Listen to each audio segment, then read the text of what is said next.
Toutes ces créations dont vous bénéficiez encore aujourd'hui ont pour but de promouvoir la fraternité. Faire en sorte que les Français se sentent liés les uns aux autres par solidarité. C'est aussi ce GPRF qui va assurer le retour des libertés en les inscrivant dans la Constitution. Il va aussi promouvoir l'égalité en donnant le droit de vote aux femmes.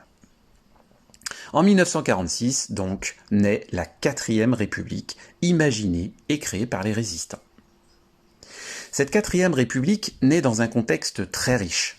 Je vous rappelle que dès 1947 commence la guerre froide, et que dès 1950 commence la construction européenne. Que dès la fin de la Seconde Guerre mondiale commence la décolonisation. Vous voyez donc que c'est une période qui commence où il va se passer beaucoup de choses.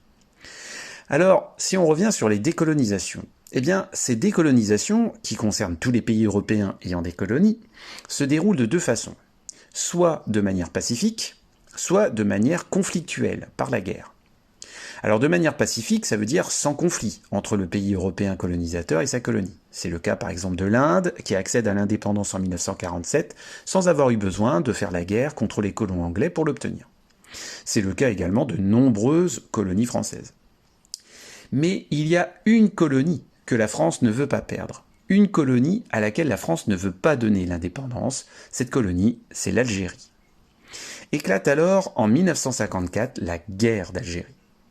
Et c'est cette guerre de décolonisation qui va précipiter la chute de la 4e République et ramener le général de Gaulle, celui qui avait, avec les Alliés, libéré Paris des nazis, ramener le général de Gaulle au pouvoir. Charles de Gaulle crée alors la 5e République, celle dans laquelle nous vivons encore aujourd'hui.